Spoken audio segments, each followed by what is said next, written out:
From the 1980s, the Colombo family controlled Local 6A, which was a cement and concrete workers' union. The family determined which officers would sit on Local 6A's executive board, as well as who had the responsibility of the day-to-day operations of the local. One of the people they chose was Colombo member Ralph Scopo Sr., who became president of the Concrete Workers District Council. Ralph Scopo was inducted in 1977 and had close ties to Jerry Lang and was a member of his crew when Jerry Lang was a captain. Jerry Lang would go on to become the Colombo underboss and acting boss. Ralph Scopo became an instrumental part of the mob's concrete club and would be the point man for the families when dealing with concrete companies. Initially, Scopo Sr. was indicted in October 1984, along with the Colombo administration and ranking members. At trial, the government played tapes from an FBI bug that was placed in Scopo's car, and the jury was able to listen to incriminating conversations where Scopo was speaking about shakedowns regarding the construction industry. He would be convicted and received a 12-year sentence. But his importance within the mafia was showcased when he was indicted again in February 1985 in the commission case alongside the bosses. One of the many exhibits that the government used at trial was surveillance photos, one which depicted Scopo attending a Staten Island commission meeting. He would also be convicted at that trial, and by the same token as the bosses, he received an additional 100 years. Ralph Scopo Sr. passed away while in Lewisburg Federal Prison on March 9, 1993. After their father's incarceration,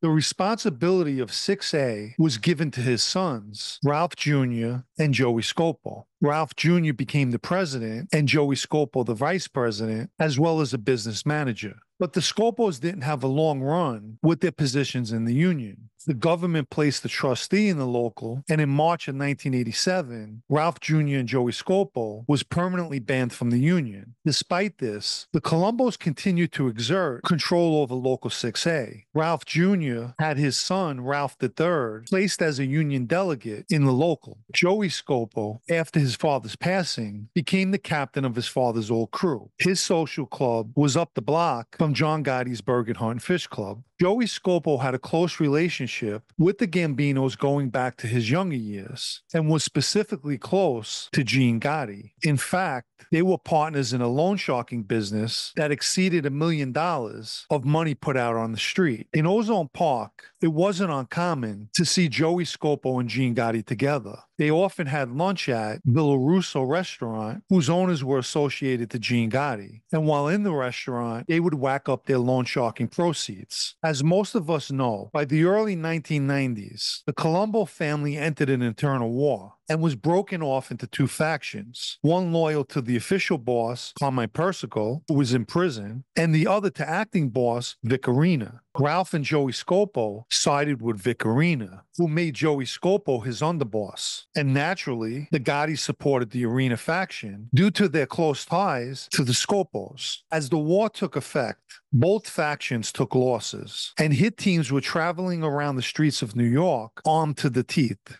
On January 17, 1992, NYPD detectives were surveilling a social club on Avenue N in Mill Basin, Brooklyn. At some point, they observed 4 guys exiting the club and were able to identify 2 as Joey Scopo and Sal Misciata, another Colombo captain. The group drove away in 2 vehicles, a Cadillac and a Blazer. The detectives followed them to 1378 East 72nd Street in Brooklyn and observed one guy carrying a rifle case and getting into the Blazer. That address was associated to Joey Scopo. They tailed the 2 vehicles to Flatlands, Brooklyn, and claimed at one point the vehicles changed lanes without signaling, so they boxed them in at Fountain Avenue and Stanley Street. When they approached the Cadillac, they claimed to see the owner of the car, Ralph Scopo, throw an object in the back seat. And after looking into the car, of course, they observed, in plain view, the butt of a handgun behind the passenger seat. It was a loaded .38. Ralph Scopo was indicted on February 11, 1992, for possession of a weapon. I believe the case was ultimately dismissed because a judge ruled that it was an illegal search and seizure. A large percentage of cases that are made by cops claim they spotted something that was in plain view, which is bullshit.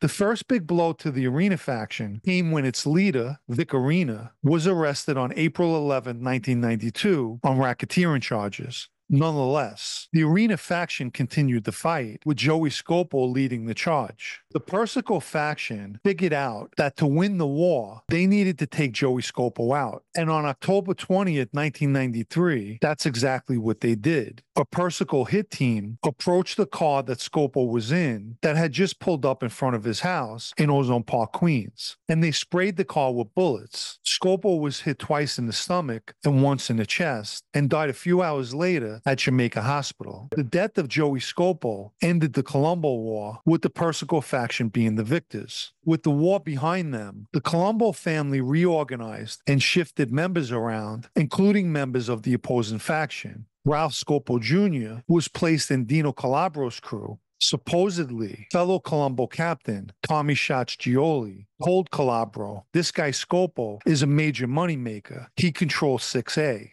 When Scopo met with his new captain, he told Calabro, "I'm in charge of Local 6A and control everything that happens in the local. My son's a delegate and he runs the local. If anybody needs a job, just let me know and I'll take care of it through my son," which was music to Calabro's ears, and he took him up on that offer for certain members of his own crew. Scopo continued to shake down construction companies just as he and his father did in the past. For example, he was receiving up to $10,000 a month from L'Aquila Construction, which he and Calabro pocketed $2,500 of and kicked up the remaining $7,500 to the Colombo administration. Let me quickly remind everyone to like this video, as well as the Super Thanks icon found down beneath, for anyone who'd like to show their appreciation for videos like this. Following his brother's death, Ralph Scopo took over his part of the loan sharking business that he had with Gene Gotti and began pocketing the money. This naturally caused friction with his nephew, Joe Scopo Jr., his brother's son, and it came to a head when the Gambinos stepped in and requested that his nephew be released to them, which Ralph Scopo conceded to. The Gambino family would eventually straighten the kid out. Speaking of the Gambinos, Ralph Scopo would be picked up on an FBI bug that was placed in Don Pepe's restaurant in Queens. He could be heard bad-mouthing the reality show Growing Up Gotti. One of the things he said was that they're paying a hell of a price to be an embarrassment.